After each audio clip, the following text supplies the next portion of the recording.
8वीं कक्षा की हिंदी सुलभ भारती। पहली इकाई में पाठ 7 है, मेरे रज्जा साहब। यह एक संस्मरण है। इस कहानी की लेखिका है सुजाता बजाज। तो प्रस्तुत संस्मरण में लेखिका ने सैयद हैदर रजा साहब के व्यक्तित्व के बारे में हमें बताया है कि रजा साहब जो है वो कैसे कला के प्रति उनका प्रेम था, युवा कलाकारों को प्रेरणा देना, अपनी कृतियों के लिए लगाव, सर्वधर्म संभाव आदि गुणों से पाठकों को परिचय कराया है। तो आइए देखते हैं इस संस्मरण में लेखिका ने क्या बताया है। 23 जुलाई सुबह सुबह ही समाचार मिला, रजा साहब नहीं रहे, और यह सुनते ही मानस पटल पर यादों की एक कतार सी लग गई। पिछले फरवरी की ही बात है, मैं दिल्ली पहुंची थी अपनी गणपति प्रदर्शनी के लिए। सोच रही थी कि रजा साहब शायद अपनी व्हील चेयर पर मेरी प्रदर्शनी के उद्घाटन के अवसर पर आ जाएं, पर उस रात कुछ अनहोनी सी हुई। उस रात रजा साहब सपने में आए, मुझे उठाया, हमने बातें की। शो के लिए मुझे उन्होंने शुभकामना दी और कहने लगे, सुजाता एक बार मुझसे मिलने आ जाओ, अब मैं जाने वाला हूं। इसके बाद तो रुकना मुश्किल था। मैं पहुंच गई उनसे मिलने। वे अस्पताल में शून्य की तरह लेटे हुए थे। मैंने उनके हाथों को छुआ, सिर्फ सांस चल रही थी। अलविदा कहकर लौट आई। तो लेखिका जी बताती है कि 23 जुलाई को मुझे सुबह सुबह ही खबर मिली कि रजा साहब नहीं रहे अब इस दुनिया में। तो मैं एकदम स्तब्ध रह गई और मुझे मेरे दिमाग पर पूरी पुरानी यादें घूमने लगी कि उन्हें पिछले साल फरवरी की बातें याद आने लगी कि कैसे मैं जब दिल्ली पहुंची थी अपनी गणपति प्रदर्शनी के लिए, तो रजा साहब मेरे सपने में आकर उन्होंने मुझे अपने से मिलने बुलाया था और मुझे शुभकामनाएं भी दी। तो इस प्रकार की वो सोच में डूब गई।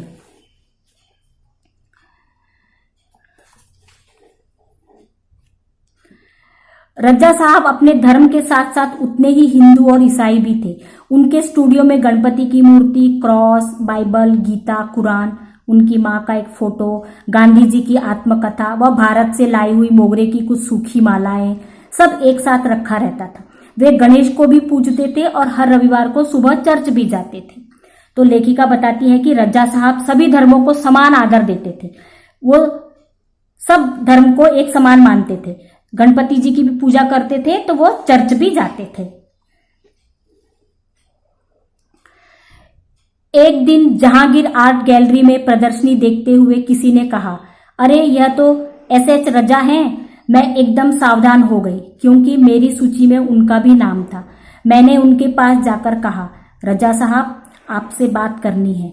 वे देखते ही रह गए। उन्होंने मुझे इंटरव्यू दिया, बहुत सारी बातें हुई। अचानक मुझसे पूछने लगे कि आप और क्या क्या करती हैं। मैंने कहा, मैं कलाकार हूं, पेंट करती हूं। वे तुरंत खड़े हो गए और कहने लगे, चलो तुम्हारा काम देखते हैं। तो लेखिका बताती है कि एक दिन जब मैं जहांगीर आर्ट गैलरी में प्रदर्शनी देख रही थी तो अचानक भीड़ में से किसी ने कहा, अरे ये तो रजा साहब हैं। तो मैं एकदम सावधान हो गई और मैं तुरंत उनके सामने पहुंच गई और उनसे कहा कि रजा साहब आपसे बात करनी है, आपका इंटरव्यू लेना है। तो रजा साहब ने बड़े ही मुस्कुराते हुए शांत भाव से उनसे मुलाकात की, बहुत सारी बातें की और उनसे पूछा, आप और क्या क्या करती हैं।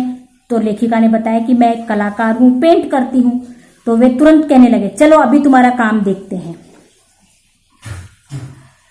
मैं सोच में पड़ गई, मेरा काम तो पुणे में है। उन्हें बताया तो वे बोले, चलो पुणे। ताज होटल के सामने से हमने टैक्सी ली और सीधे पुणे पहुंचे। उन्होंने मेरा काम देखा और कहा, आपको पेरिस आना है, आपका भविष्य बहुत उज्जवल है। तो रजा साहब अपने काम के बड़े पक्के और जिद्दी थे।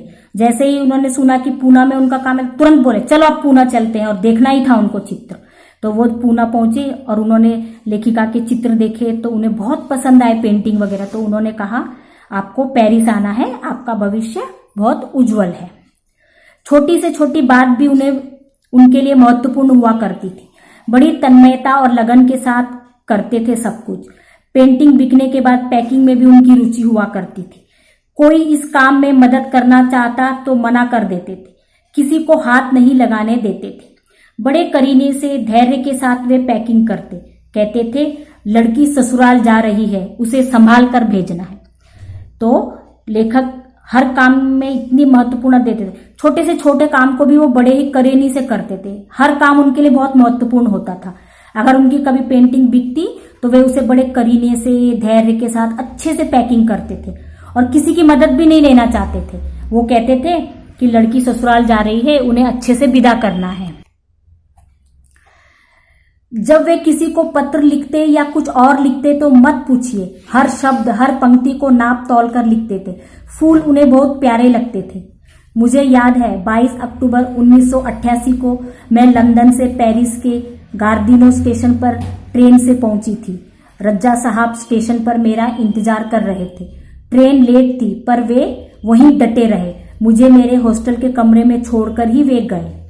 तो रज्जा साहब हर काम के इतने पक्के थे कि लेखिका जब लंदन पहुंची तो वो उसका इंतजार करते हुए स्टेशन पर बैठे थे। जब तक उन्हें कमरे में नहीं पहुंचा दिया ठीक था, वे वापस नहीं गए। एक दिन मैं बीमार होकर अपने कमरे में पड़ी थी। रात 11 बजे रज्जा साहब मेरे लिए दवा भारतीय रेस्टोरेंट से खाना पैक करवाकर पहुंच गए। मेरे घर वालों को फोन करके कहा, आप लोग चिंता न करें, मैं हूं पेरिस में सुजाता की चिंता करने के लिए। तो रज्जा साहब बड़े ही काम के पक्के थे, धुन के। जब एक बार लेखिका बीमार हुई तो वो उसके लिए दवाएं और भारतीय खाना लेकर पहुंच गए और उनके घर वालों को भी फोन करके सांत्वना दिया कि आप लोग चिंता ना करें, यहाँ लंदन में मैं हूं इनकी देखभाल करने के लिए। हर बार जब मैं और रज्जा साहब पेंटिंग पूरी करते तो सबसे पहले एक दूसरे को दिखाते थे। दोनों एक दूसरे के ईमानदार समालोचक थे। हमने मुंबई, लंदन, पेरिस और न्यूयॉर्क में साथ साथ प्रदर्शनियां भी की, पर कभी कोई विवाद नहीं हुआ। यह उनके स्नेह और अपनेपन के कारण ही था। तो यहाँ पे लेखिका ने बताया कि मैं और रज्जा साहब जब भी पेंटिंग पूरी करते तो एक दूसरे को सबसे पहले दिखाते थे और अगर उसमें कुछ कमी है, गलती है तो हम उन एक दूसरे को गलतियां भी बताते थे, पर कभी हम में झगड़ा नहीं होता था, वाद विवाद नहीं होता, क्योंकि रज्जा साहब बड़े ही प्रेमपूर्ण व्यवहार के थे। और हम दोनों ने साथ में मिलकर बम्बई, लंदन, पेरिस, न्यूयॉर्क कई जगहों पे प्रदर्शनी किया हमने। हिंदी उर्दू तो हमेशा से ही बहुत अच्छी रही है उनकी। अंग्रेजी फ्रेंच भी वे बहुत अच्छे लिखते थे। कविताओं से बहुत प्यार था उन्हें। शेर, गजल व पुराने हिंदी फिल्मी गाने बड़े प्यार से सुनते थे। एक डायरी रखते थे अपने पास, हर सुंदर चीज को लिख लिया करते उसमें। मेरी बेटी हेलेना बहुत खूबसूरत हिंदी बोलती थी तो उन्हें बहुत गर्व होता था। वे हमेशा उसके साथ शुद्ध हिंदी में ही बात करते थे। तो लेखिका कहती है कि मेरी बेटी हेलेना जो है वो बहुत अच्छी हिंदी बोलती है, जिससे रज्जा साहब को बड़ा गर्व होता था और बहुत खुश होते थे और वे उससे हमेशा शुद्ध हिंदी में बोलते थे।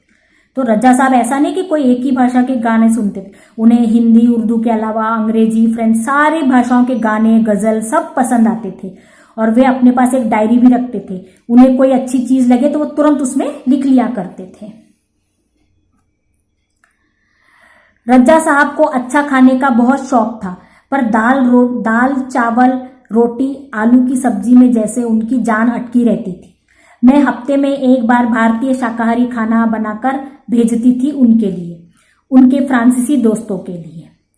तो रज्जा साहब जो है बड़े खाने के भी बड़े शौकीन थे, उन्हें भारतीय खाना बहुत पसंद था, तो इसीलिए लेखिका कभी कभी उनको भारतीय खाना बनाकर देती थी। रज्जा साहब के कुछ पुराने फ्रांसीसी दोस्तों को उनके जाने की खबर देने गई तो फिर से एक बार उनकी दीवारों पर रज्जा साहब की काफी सारी कृतियां देखने का मौका मिल गया। मैं हमेशा कहती, रज्जा साहब आप मेरे एंजल गार्जियन हैं, तो मुस्कुरा देते, पर सन 2000 के बाद से कहते, क्यों अब हमारी भूमिका बदल गई है, तुम मेरी एंजल गार्जियन हो, अब मैं नहीं। तो लेखिका बताती है कि जब मैं एक बार उनके फ्रांसीसी दोस्तों को रज्जा साहब के नहीं रहने की खबर देने वहां पहुंची तो उनके दीवारों पर मैंने फिर से रज्जा साहब की चित्रकारी देखी, कृतियां देखी, तो मुझे पूरी पुरानी बातें उनकी याद आई। वो मुझे किस तरह अपना एंजल गार्जियन कहते थे और बड़ा ही प्रेमपूर्ण व्यवहार करते थे। तो ये हो गया पाठ का विस्तार। अब आगे के भाग में हम देखेंगे इसके प्रश्न उत्तर।